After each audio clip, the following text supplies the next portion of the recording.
అందరికీ నమస్తే, welcome to our channel.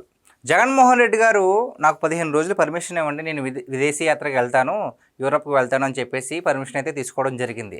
So తీసుకున్నారు, యూరప్కి వెళ్ళారు. 15 రోజులు అనుకున్న 15 రోజుల టైం కాస్త త్వరగానే అంటే 8-9 రోజుల్లోనే ఆయన తిరిగి వెనక్కి వచ్చేసారు. అసలు ఆయన ఎందుకు వెళ్ళారు, ఏం చేశారు, సమయం గడువు తీరకుండానే ఎందుకు వచ్చేసారు అనేది చాలామంది డౌట్ఫుల్గా ఉన్నారు. ఇదిలా ఉంటే ఆయన వచ్చి రాగానే కూటమి ప్రభుత్వం మీద ఏడవడం అయితే స్టార్ట్ చేశారు. అసలు ఆయన ఏమనుకుంటున్నారు ఏంటని తెలియదు, కానీ మళ్ళీ యథావిధిగానే ఎప్పట్లాగానే చారట భారతం అంతా స్క్రిప్ట్ అయితే రాసుకుని పోస్ట్ చేయడం అయితే జరిగింది. అసలు జగన్మోహన్ రెడ్డి గారు ఏం చెప్తున్నారు, ఆయన ప్రయత్నం ఏంటి, ఆయన ఏం చేశాడు అనేది ఒకసారి తెలుసుకునే ప్రయత్నం చేద్దాం. సో ఇక్కడ చూసారు కదండి జగన్మోహన్ రెడ్డి గారి అకౌంట్ ఇది. సో ఆయన ఏమంటున్నారంటే చంద్రబాబు నాయుడు గారిని ట్యాగ్ చేస్తూ, సిబిఎన్ గారు మీరు మీ కూటమి ప్రభుత్వం ఇంటింటా వెలిగిస్తామన్న దీపాల్లో ఏ ఒక్క దీపమైనా ఈ 18 నెలల కాలంలో వెలిగిందా, ఆ అసంతృప్తి మీలో కలిగిందా లేదా అని చెప్పేసి ప్రశ్నిస్తున్నారు. ఒక్క దీపం కాదండి, చాలా దీపాలే వెలిగాయి. ఆల్మోస్ట్ 90% దీపాలన్నీ కూడా వెలిగాయి. ఇంకా మిగిలిన 10% దీపాలు కూడా వెలగబోతున్నాయి. ఎందుకు అంటే స్టార్టింగ్ నుంచి అన్నీ చేయలేం కదా. సో దానివల్ల అన్నీ ఒక్కసారిగా కాకుండా ఒక్కొక్కటి నెరవేరుస్తూ వస్తున్నారు. అందులోని మీరు చేసి వెళ్ళిపోయిన నిర్వాహకం వల్ల, మీరు అధికారంలో ఉండి చేసిన నిర్వాహకం వల్ల అప్పులు కుప్పగా తయారైన ఈ రాష్ట్రాన్ని మొత్తానికి ఒక్కొక్కటి కూడా తీర్చుకుంటూ మీరు పెట్టిపోయిన బకాయిలన్నింటి కూడా ఒక్కొక్కటి కట్టుకుంటూ వస్తున్నారు. కాబట్టి అవి కూడా కాస్త డిలే అవుతున్నాయి, కానీ లేకపోతే అవి కూడా బాగా ఇంప్లిమెంట్ అయ్యేవి. సో ఆయన ఏమంటున్నారు, మీకు ఆ అసంతృప్తి కలుగుతుందా అంటే ఎవరికీ కలగదు. చంద్రబాబు నాయుడు గారికి కాదు, యావత్ ఆంధ్ర రాష్ట్రంలో ఉన్న ఏ ఒక్క ప్రజలకి కూడా అసంతృప్తి లేదు. చాలా వరకు కూడా సంతృప్తిగానే ఉన్నారు ఈ కూటమి ప్రభుత్వం పరిపాలన వల్ల. సో ఇంకా జగన్మోహన్ రెడ్డి గారు ఏం చెప్తున్నారు అంటే, ఆయన కొన్ని పాయింట్స్ చెప్పారు. ఆ పాయింట్స్లో ఎంతవరకు నిజం, ఎన్ని అమలయ్యాయి, ఎన్ని అమలు కాలేదు, ఇంకా ప్రాసెస్లు ఏమున్నాయనేది తెలుసుకునే ప్రయత్నం చేద్దాం. నిరుద్యోగులందరికీ నెలకు 3,000 చొప్పున భృతి అన్నారు కూటమి ప్రభుత్వం మేనిఫెస్టోలో, ఇది కూడా ఉంది. సో ఇది అమలు ఇంకా కాలేదు. ఎందుకు అంటే ప్రస్తుతం ఉన్న రాష్ట్ర అప్పులు కావచ్చు, లేదంటే బడ్జెట్ కావచ్చు, వీటి వల్ల అంటే ఒకవైపు నుంచి అమరావతి అభివృద్ధి జరుగుతుంది, మరోవైపు సంక్షేమాలు, మరోవైపు ఉద్యోగాలు, ఇవన్నీ చూసుకుంటున్నారు. కాబట్టి నిజంగానే ఈ నిరుద్యోగులందరికీ నెలకు 3,000 చొప్పున భృతి అయితే చాలా బర్డెన్ ఎక్కువ అవుద్ది. సో ఓకే, మేనిఫెస్టోలో ఇచ్చారు, బట్ అది తీసుకురావాలంటే కాస్త సమయం పట్టుద్ది. సో కొంచెం పెట్టుబడి రావాలి కదా. సో మనకంటూ కొంచెం ఆదాయం వచ్చిన తర్వాత ఇంప్లిమెంట్ చేసే అవకాశం ఉంటుంది. సో ఇదైతే నిజంగానే ఇంకా ఇంప్లిమెంట్ కాలేదు, మేము ఒప్పుకుంటాం. దాని తర్వాత ప్రతి అక్క చెల్లెమ్మలకు కూడా నెలకు 1,500 రూపాయలు అంటే సంవత్సరానికి 18,000 రూపాయలు అనేది కూడా ఇంకా ఇంప్లిమెంట్ అవ్వలేదు. దీనికోసం చర్చలు జరుగుతున్నాయి. సో ఏ విధంగా తీసుకురావాలని కూడా ముందుకు ప్రణాళికలు అయితే వేసుకుంటున్నారు. ఇప్పటి నుంచి చూద్దాం. మూడో పాయింట్ ఏంటి, 50 ఏళ్ళకే పెన్షన్ నెల 4,000 అన్నారు, ఇవ్వలేదు అని చెప్తున్నారు. ఒక్కసారి మీ విశాలమైన హృదయాన్ని తెరిచి ప్రజల్లోకి ఒకసారి బయటకు వస్తే అప్పుడు మీకు బాగా అర్థమవుతుంది. అంతేగాని ఎప్పుడు చూసినా తాడేపల్లి ప్యాలెస్లో కూర్చుంటే పెన్షన్ ఇస్తున్నారా లేదనేది విషయం మీకు ఎలా తెలుస్తుంది? 50 ఏళ్ళకే పెన్షన్ అన్నారు. నిజంగా 50 ఏళ్ళు ఎవరికైనా ఉంటే వాళ్ళు అప్లికేషన్ పెట్టుకుంటే వాళ్ళు అవన్నీ కూడా ఆధారాలన్నీ చూసి ఓకే వీళ్ళకి నిజంగా 50 ఏళ్ళు ఉన్నాయా లేదని నిర్ధారించి వాళ్ళకి పెన్షన్ అనేది గ్రాంటెడ్ చేస్తున్నారు. 4,000 వచ్చిన వెంటనే, అధికారంలోకి వచ్చిన వెంటనే మీరు వదిలేసిన ఒక నెల, అలాగే ఇక్కడ ఇవ్వాల్సిన 4,000, ఆ 3,000, ఈ 4,000 కలిపి 7,000 పెన్షన్ అయితే ఇవ్వడం స్టార్ట్ చేస్తారు. దీని గురించి మాట్లాడే అర్హత మీకు లేదు. ఎందుకంటే ప్రజలంతా చాలా సంతృప్తిగా ఉంటున్నారు.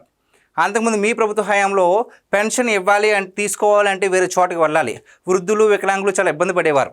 కానీ ఇప్పుడు ప్రతి ఇంటికి ఎవరైతే లబ్ధిదారులు ఉన్నారో ప్రతి ఒక్కరు కూడా వెళ్ళి ఆ ఉద్యోగి వెళ్ళి ఇచ్చి తంబేయించుకుని చేస్తున్నారు. సో పెన్షన్ విషయంలో ఎటువంటి డౌటు లేదు. నెక్స్ట్ పాయింట్ ఏంటంటే ప్రతి రైతుకు ఏడాదికి 20,000 రూపాయలు పిఎం కిసాన్ కాకుండా ఇస్తానంటూ మీరు ఇచ్చిన మాట. ఇక్కడ బాగా అబ్జర్వ్ చేస్తే పిఎం కిసాన్ కాకుండా 20,000 అని చెప్పలేదండి. పిఎం కిసాన్తో పాటు అంటే వాళ్ళు 2 విడతలుగా 7,000 ఇస్తే కనుక దానికి మరొక 6,000 వేసి మనకు రాష్ట్ర ప్రభుత్వం 6,000, కేంద్ర ప్రభుత్వం 14,000 కలిపి మొత్తానికి పిఎం కిసాన్ ద్వారానే ఏడాదికి 20,000 3 విడతలుగా, ఫస్ట్ 7,000, తర్వాత 7,000, ఆ తర్వాత 6,000 వేసి 20,000 ఆల్రెడీ ఇంప్లిమెంట్ చేశారు. సో ఇలాంటి తప్పుడు ప్రచారాలు కూడా మీరు చేస్తున్నారు. ఇలాంటి తప్పుడు ప్రచారాలు చేస్తే మీకున్న రాజకీయ భవిష్యత్తు కూడా ఇంకా పతనం అయిపోద్ది.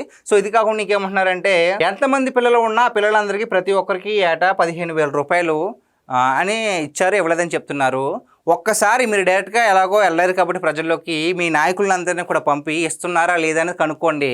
ఇక్కడ కులం కానీ మతం కానీ ప్రాంతం కానీ ఏమీ చూడకుండా ఇంట్లో ఎంతమంది ఉంటే అంతమంది పిల్లలకి కూడా 15,000 రూపాయలు, అందులో అంటే స్కూల్ కావాల్సిన అవసరాలు కావాల్సిన 2,000 తీసుకుని తర్వాత 13,000 రూపాయలు ఎంతమంది పిల్లలు ఉంటే అంతమందికి వేయడం జరిగింది. ఆ 2,000 కూడా ఎవరికంటే మీ పిల్లల భవిష్యత్తు కోసం స్కూల్లో ఉన్న అవసరాలు తీర్చడానికి మాత్రమే, కానీ ఎవరు కూడా జగన్మోహన్ రెడ్డి గారి హయాంలాగా పక్కకి గెంటుకునే వ్యవహారం అయితే ఏమీ లేదు. సో ఒక్కసారి అంటే మీరు ఇచ్చిన వాగ్దానం ఏంటి?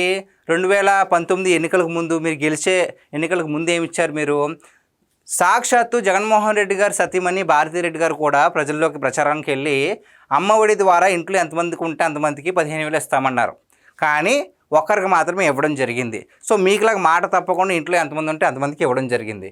ఇంకా ఏమంటున్నారు? ప్రతి ఇంటింటికి ఏటా 3 ఉచిత గ్యాస్ సిలిండర్లు, ఈ 2 6 ఆల్రెడీ ఇది ఇంప్లిమెంట్ అయ్యింది. సో ప్రతి ఒక్కరు కూడా లబ్ధిదారులు ఉన్నారు. ప్రతి ఇంటికి 3 గ్యాస్ సిలిండర్లు ఆల్రెడీ అమలయ్యింది. దీని గురించి మాట్లాడే రైట్ కూడా మీకు లేదు. సో ఇక్కడ అంటే నాకు కామెడీ కనిపిస్తుంది. ఫస్ట్ 2 పాయింట్లు కరెక్ట్, ఏదైతే జగన్మోహన్ రెడ్డి గారు మాట్లాడారో అదంతే కరెక్ట్ కాదంటలా. దాని తర్వాత చెప్పిన ప్రతి ఒక్క పాయింట్ కూడా జగన్మోహన్ రెడ్డి గారు మరి ఒక్కసారైనా ఎంక్వైరీ చేశారా? లేదంటే ఆయనకు నిజంగానే ప్రపంచంతో సంబంధం లేదా? ఆంధ్ర రాష్ట్రానికి ఆయనకి సంబంధం లేకుండా ఉంటున్నారా? అన్నీ ఇంప్లిమెంట్ అయిన పథకాలన్నీ తీసుకొచ్చి అవ్వట్లేదని ఎంత ధైర్యంగా చెప్తున్నారు సార్ మీరు? ఉచిత బస్సు ఇవ్వలేదంట. ఉచిత బస్సు మీరు మా అక్క చెల్లెమ్మలందరికీ కూడా ఎక్కడికి వెళ్ళినా ఉచిత బస్సు ప్రయాణం అన్నారు, ఇవ్వలేదు అంటున్నారు. ఒక్కసారి వెళ్ళి చూడండి. ఘనంగా అమలు చేశారు చంద్రబాబు నాయుడు గారు, పవన్ కళ్యాణ్ గారు, నారా లోకేష్ గారు. ఏకంగా బాలయ్య బాబు గారు బస్సు డ్రైవ్ చేసుకుంటూ ఆ వీడియో పెద్ద హల్చల్ అయింది. మీ కళ్ళన్నీ ఎక్కడ పెట్టుకున్నారు మాకు అర్థం కావట్లా. నిజంగానే తెలిసి మాట్లాడితే తెలియకుండా మాట్లాడుతున్నా అర్థం కావట్లేదు, కానీ మరి ఒక్కసారి చెక్ చేసుకుంటున్నారా లేదా? సో ఇవన్నీ ఇంప్లిమెంటేషన్ అయిన ప్రతిదీ కూడా జగన్మోహన్ రెడ్డి గారు ఈ విధంగా తీసుకొచ్చి ఇక్కడ జరగట్లేదు అని చెప్పేసి దుష్ప్రచారాలు చేస్తున్నారు. సో ఒక్కటే ఆలోచించండి. మీరు యూరప్ వెళ్ళారు కాదనట్లేదు, అక్కడ ఏం వ్యవహారాలు చక్కబెట్టారో కూడా ఎవరికి తెలీదు. కానీ ఇక్కడికి వచ్చిన తర్వాత ఈ విధంగా అమలవుతున్న పథకాల మీద మీరు ఇలాంటి దోషణలు చేస్తే కనుక ఊరికిన ప్రసక్తే లేదు. సో గైస్, మీరు ప్రతి ఒక్కటి కూడా ఇప్పుడు మనసు పెట్టి ఆలోచిస్తే కనుక వైసీపీ వాళ్ళు ఎంత ఘోరంగా అబద్ధాలు నిజాలుగా మారుస్తారు అనే దానికి జగన్మోహన్ రెడ్డి గారు పెట్టిన పోస్టే నిదర్శనం. సో ఎవ్వరు కూడా ఇటువంటి వైసీపీ వాళ్ళు చేసినటువంటి దుష్ప్రచారాలను నమ్మొద్దు. కూటమి ప్రభుత్వం మంచిగా పరిపాలన చేస్తుంది. సో గైస్, ఇది ఈరోజు మన వీడియో. ఈ వీడియో పైన మీ విలువైన అభిప్రాయాన్ని కామెంట్ రూపంలో తెలియజేయండి. Thank you.